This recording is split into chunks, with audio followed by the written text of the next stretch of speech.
Igor Matviets is Jewish and lives in the eastern German city of Halle. He shows us round the market square, where most days a well-known neo-Nazi organises a rally. As soon as he spots Igor, threats come over the loudspeaker. Ab jetzt erfolgt der Tod durch Erschießen.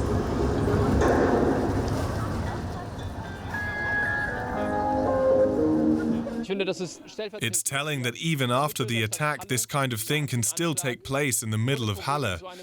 I'm sad to say it's quite normal for him to insult ordinary citizens.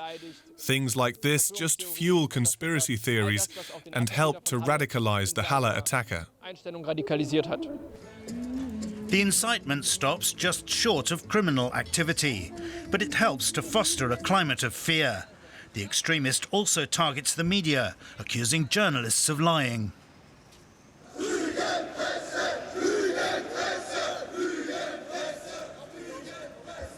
The police are keeping a low profile.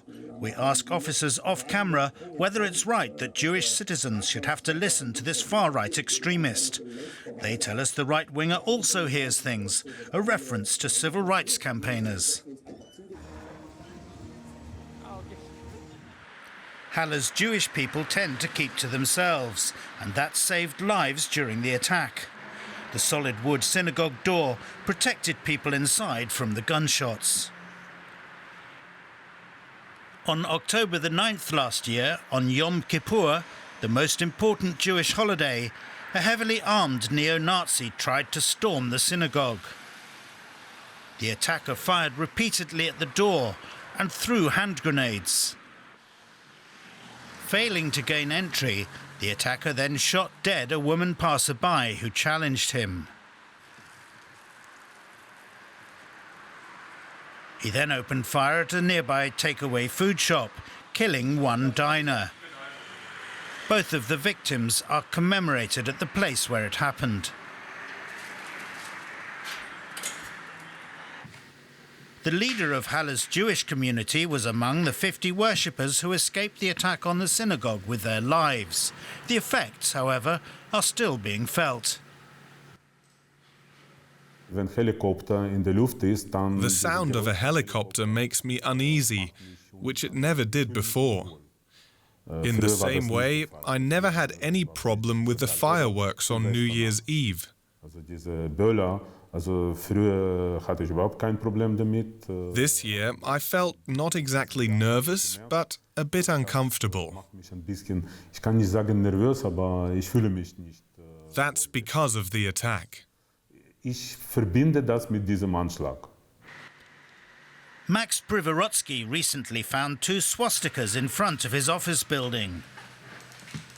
He was further unsettled when he witnessed a police officer covertly clearing a swastika away.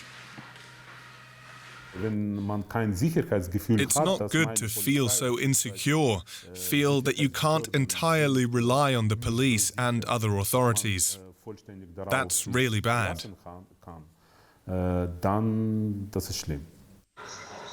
Most of Halle's Jewish community are reluctant to go out in public. Igor Matviets does venture out, but remains cautious. I think most Jewish people would not be happy to walk around Halle wearing a kippah.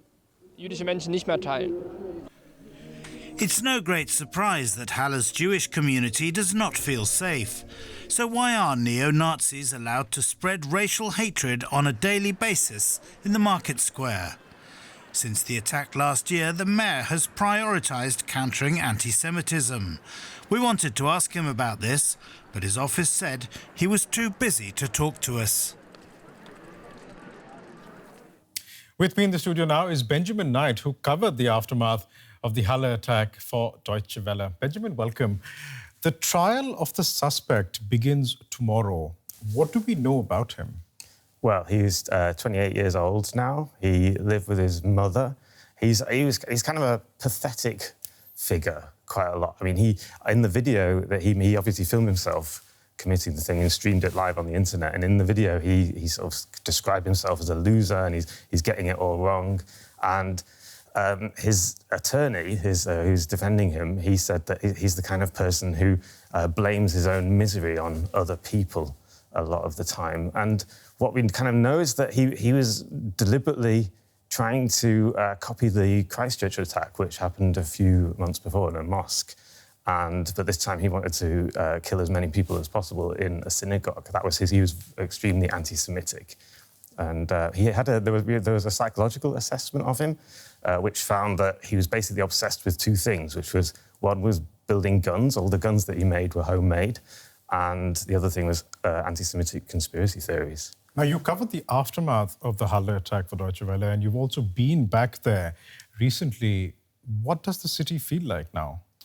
Well, it's not like I could tell you that, the whole city is in shock and trying to work out what they're going to do with the situation. That's not how people function. It's like in the aftermath, in the few days afterwards, there was there was a human chain formed, a symbolic human chain around the synagogue to show solidarity, and thousands of people were out in the market square. And I think, but now, 9 months later, it's not as if there's much has changed. Things have just settled down, and the attitude to the far right, because we saw it in the clip then that there was there's a local neo-Nazi, quite a notorious guy who does regular anti-Semitic protests there. Now they're not very big. There's just 2 or 3 people there, but he shouts into the street. But people just kind of accept it. People just think, oh, it's just part of the furniture. It's like and the only people who show real outrage are Antifa activists, and it's not people just kind of get on with their lives, It seems extraordinary, Benjamin, that a man in Germany can stand in the middle of a square shouting anti-Semitic abuse, essentially, and that is okay. Is that, as you mentioned, really acceptable in Eastern Germany? I mean, was there any political fallout in the East after this attack, for example? Yeah, I mean, it's not as if people don't like it. People are repugnant. There's a sort of repugnance against that type of thing. But it's not as if there's thousands of people protesting anymore against anti-Semitism and against the far right. And I think, I think from a political point of view, I think a lot of the politicians are more kind of saying, oh, it didn't really, this is nothing to do with Halle. We don't want to impugn the people of Halle. And that is kind of also a natural reaction. But it's not as if there's a really big, I don't think the politicians really know what to do in a situation like this, because they often emphasise, oh, this is just a lone wolf kind of figure, but we have to kind of ask, obviously he was this kind of loser character, but why is he then therefore anti-Semitic? That isn't really clear. We'll leave it there for the time being. DW reporter Benjamin Knight, thank you very much for coming in. Thanks.